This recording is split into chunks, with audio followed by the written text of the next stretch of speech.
സുമയെ കൊന്നത് ഞാനാ. അവൾ പാവമായിരുന്നു. പാവം എന്ന് വെച്ചാ ഒരു വെള്ള മുയലിനെ പോലെ. എന്റെ കുഞ്ഞമ്മാമ്മയുടെ മോള. ഓർമ്മ വെക്കണതിന് മുമ്പ് ആ കമ്മയില്ലാണ്ടായി. പാവം. കുഞ്ഞമ്മാമ്മ എന്നെ പോലെ കുടിച്ചു കുടിച്ചു കുടിച്ചു മരിച്ചു. ഞാൻ വെറുതെ പഴങ്കഥ പറയണു. കുട്ടി വയ്ക്കുള്ളൂ. ഇല്ല, ഞാൻ എങ്ങും പോണില്ല. എന്നിട്ട് പറയൂ. എന്നിട്ടെന്താ? മരണ വീട്ടിൽ നിന്ന് അമ്മ അവളെ കൂട്ടിക്കൊണ്ടുവന്നു. അടുക്കളയിലെ അമ്മയ്ക്കൊരു സഹായം, ജീവിക്കാനൊരിടം, വേലക്കാരി തന്നെ. വേലക്കാരി അതവൾക്ക് തോന്നാണ്ടിരിക്കാനാ കലാമന്ദിരത്തിൽ ചേർത്തത്. എനിക്ക് അന്നവിടെ ജോലിയുണ്ട്. അവൾക്കന്നൊരു 16-17 വയസ്സ് കാണും. ഒരു ചടച്ചും മെലിഞ്ഞ പെണ്ണ്. പിന്നെ വാരി വലിച്ചു നിന്ന് തടിച്ചത് അവള്. തീറ്റ തന്നെ, തീറ്റപ്രാന്തി. അച്ഛൻ പറഞ്ഞു കേട്ടിട്ടുണ്ട്, നന്നായി നൃത്തം ചെയ്യുമായിരുന്നു അല്ലേ? മടിച്ചിയാണ്. ഉഴി മടിച്ചി. ഈ സീതാരാമായണം ഞാൻ എഴുതിയത് അവക്ക് വേണ്ടിയാണ്. ഈ മണ്ഡപത്തിൽ വെച്ചാണ് ഞാനത് ചിട്ടപ്പെടുത്തിയത്. അവൾ വെറുതെ കയ്യനക്കിയാൽ അത് നൃത്തമായിരുന്നു. മുഖം വിടർന്ന ചെന്താമര, കണ്ണുകൾ സമുദ്രങ്ങൾ.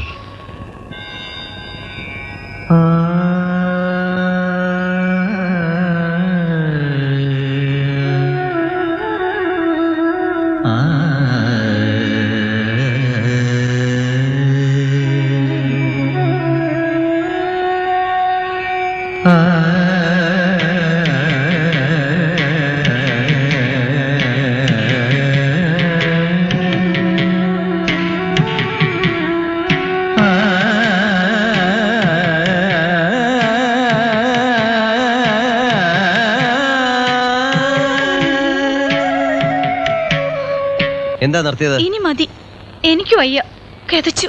അപ്പൊ ഞാൻ ഈ തൊണ്ടപൊട്ടി പാടുന്നതോ? അതെളുപ്പാ, വെറുതെ ഇരുന്ന് പാടിയാ മതി. ഞാനാ കിടന്ന് തുള്ളണ്ടേ.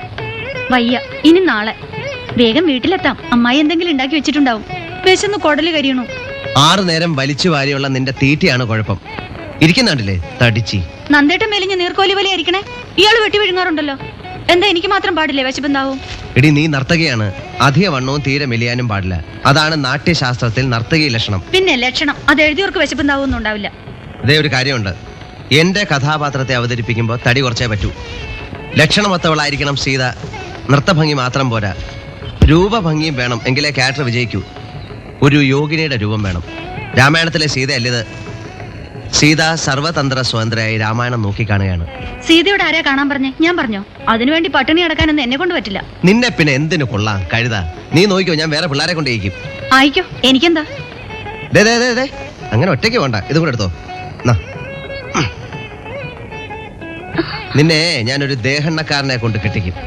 അങ്ങനെ ആവുമ്പോ അയാളുടെ കൂടെ നടന്ന് മൂക്ക് മുട്ട തിന്നാവല്ലോ. അങ്ങനെ വല്ല നല്ല കാര്യം ആലോചിക്കും. ഇത് സീത കണ്ട രാമായണം, രാവണൻ കണ്ട രാമായണം, ഹനുമാൻ കണ്ട രാമായണം.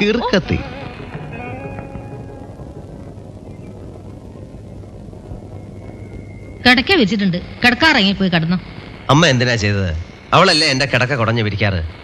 അവൾ ഇനി പാത്രങ്ങളൊക്കെ മോറി അടുക്കള അടിച്ച് വാരി കഴുകി കുളിമുറിയിൽ വെള്ളമൊക്കെ കോരി നിറച്ച് ഒരു 100 കൂട്ടം പണി കഴിഞ്ഞു. എന്നിട്ട് മതിയല്ലോ.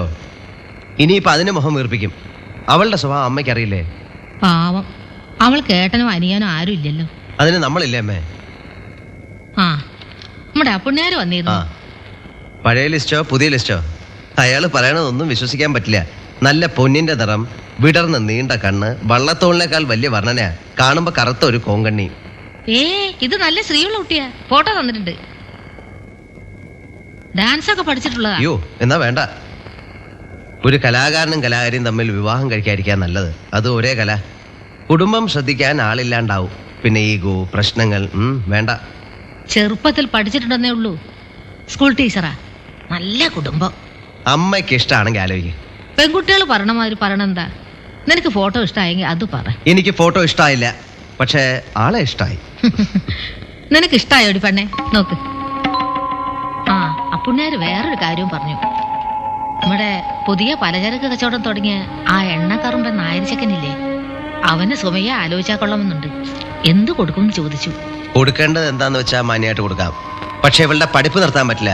ഇവക്ക് നല്ല ഭാവിയുള്ളതാ, അത് നശിപ്പിക്കാൻ പറ്റില്ല. അത് പറയണം. ചെക്കന് നല്ല സ്വഭാവ, സുന്ദരന്. എനിക്ക് വേണ്ട.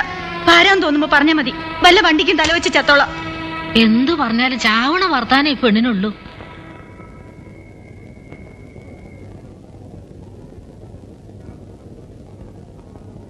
പേരെന്താണെന്ന് ചോദിക്കൂ. അതറിയാമല്ലോ, പിന്നെന്തിനാ ചോദിക്കണേ? അല്ല, സംസാരിക്കുമ്പോ വിക്കുണ്ടോന്ന് മറ്റും അറിയണമല്ലോ. 8ാം ക്ലാസ്സിൽ പഠിപ്പിക്കുന്ന ഒരു ടീച്ചർ സംസാരിക്കുന്ന കാര്യത്തിൽ എനിക്കൊരു സംശയമില്ല. മായ അപ്പുറത്തേക്ക് വെക്കുള്ളൂ.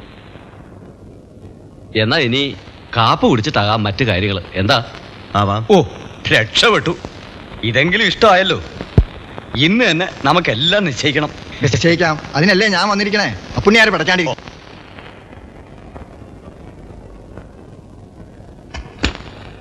വീട് അടച്ചു പൂട്ടിയിട്ട് അമ്മയും സുമയും കൂടെ എവിടെ പോയിരിക്കുക? അമ്പലത്തിലോ മറ്റോ പോയിട്ടുണ്ടാവും. നന്ദോട്ടാ, ആ പെണ്ണൊരു അബദ്ധം കാണിച്ചു.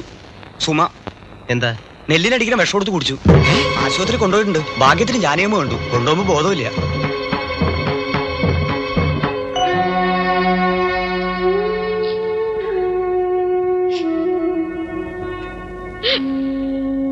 എന്താ അമ്മേ, എന്തിനാ ഇവള് ചെയ്തത്? എല്ലാവരും ഒന്ന് പുറത്തേക്ക് ഇറങ്ങി നിൽക്കണം. ഇപ്പൊ എങ്ങനെയുണ്ട് ഡോക്ടർ? ഒന്നും പറയാറായിട്ടില്ല. ആ സ്ത്രീയെ അവിടെ നിന്ന് കരയാതെ പുറത്തേക്ക് കൊണ്ടുപോകണം. വാമ്മേ.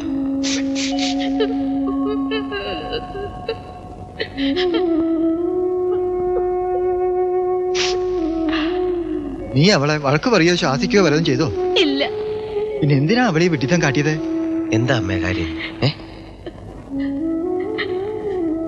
എഴുതി വെച്ചതാ.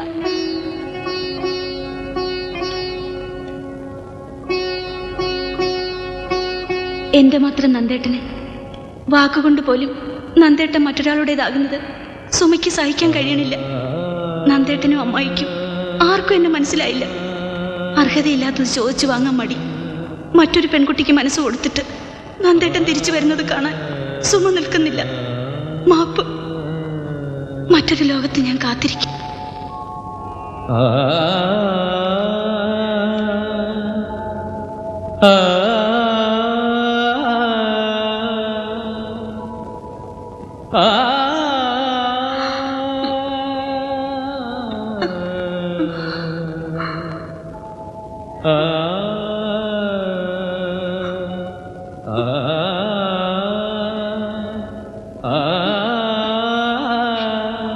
ഒരനിയത്തെ പോലെ കണ്ടിട്ട് നിന്റെ ഉള്ളിൽ ഇതായിരുന്നു കുട്ടി.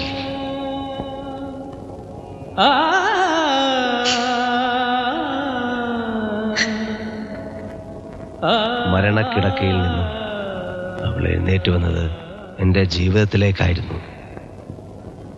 പിണക്കങ്ങളും പരിഭവങ്ങളും തീ പോലെ പടരുന്ന സ്നേഹവും.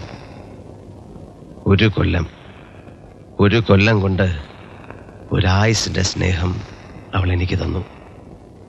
തിരിച്ച് ഞാനും കൊടുത്തിട്ടുണ്ട്, ഒട്ടും ബാക്കി വയ്ക്കാതെ. പക്ഷെ അവളത് സമ്മതിച്ചല്ല. ഞാൻ പിശുക്കനാണത്രേ.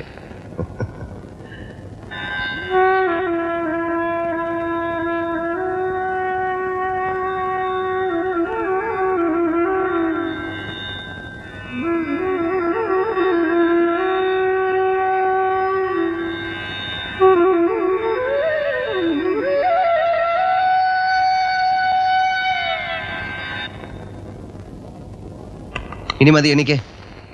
കുറച്ചു നേരം കൂടെ കിടന്ന് എന്താ കുഴപ്പം? ഭയങ്കര കുഴപ്പമാ. പിശുക്കനാ നന്ദേട്ടൻ. ആറ് പിശുക്കൻ. മറ്റുള്ളവർ സ്നേഹിക്കണം, തിരിച്ചു തരില്ല. 1000 തന്നാ തിരിച്ചു തരണത് 10. എനിക്കിപ്പോ അത്ര സൗകര്യമുള്ളൂ. അപ്പൊ എന്റെ തോന്നല് ശരിയല്ലേ? എന്റെ സമയം നീ നിന്നിട്ടേ നമുക്ക് ആ പല്ലവി ഒന്നുകൂടെ നോക്കാം. എനിക്കും വയ്യ. എനിക്കറിയാം, കടമ കാണിച്ചതല്ലേ. അല്ലാതെ ശരിക്കും ഇഷ്ടമുണ്ടായിട്ടൊന്നും അല്ല എന്നെ കെട്ടിയത്.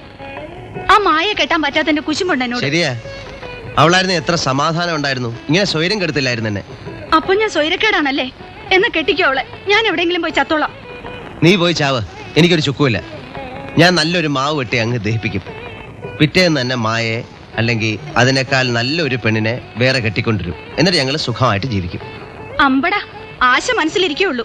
അങ്ങനെ ഇപ്പൊ സൂഹിക്കണ്ട, കൊല്ലും ഞാൻ രണ്ടിനെയും. അതെങ്ങനെയാ, നീ മരിക്കില്ലേ? പ്രേതായിട്ട് വരും ഞാൻ. ഉം. എന്നിട്ട് നന്ദേട്ടന്റെ കഴുത്ത് ഇങ്ങനെ ഞെക്കി കൊന്നിട്ട് കൊണ്ടുപോകും ഞാൻ. അതിന്റെ ഒന്നും ആവശ്യമില്ല. ഞാൻ പറഞ്ഞതനുസരിച്ച് സുഖമായിട്ട് അങ്ങ് ജീവിക്കാം. എന്താ? നന്ദേട്ടൻ പറയണ എന്തെങ്കിലും ഞാൻ അനുസരിക്കാതിരുന്നിട്ടുണ്ടോ? റിഹേഴ്സൽ ചെയ്യാൻ പറഞ്ഞിട്ട് ചെയ്യാതിരിക്കേണ്ടത് അനുസരണേ. ഈ പണ്ടാരം എങ്ങനെയെങ്കിലും ഒന്ന് കഴിഞ്ഞാ മതി. സുമ, നിനക്കറിയാലോ എന്റെ ജീവിതത്തിലെ ഏറ്റവും വലിയ മോഹ ഇതൊന്ന് അവതരിപ്പിച്ച് കാണുക എന്നുള്ളത്. നീ ഇങ്ങനെ മടി പിടിച്ചിരുന്നാൽ എങ്ങനെയാ? വേറെ വല്ല കുട്ടികളായിരുന്നെങ്കിൽ 2 മാസം കൊണ്ട് ചിട്ടപ്പെടുത്താവുന്ന. ഇതിപ്പോ നാളെത്രായി? നിന്റെ മടി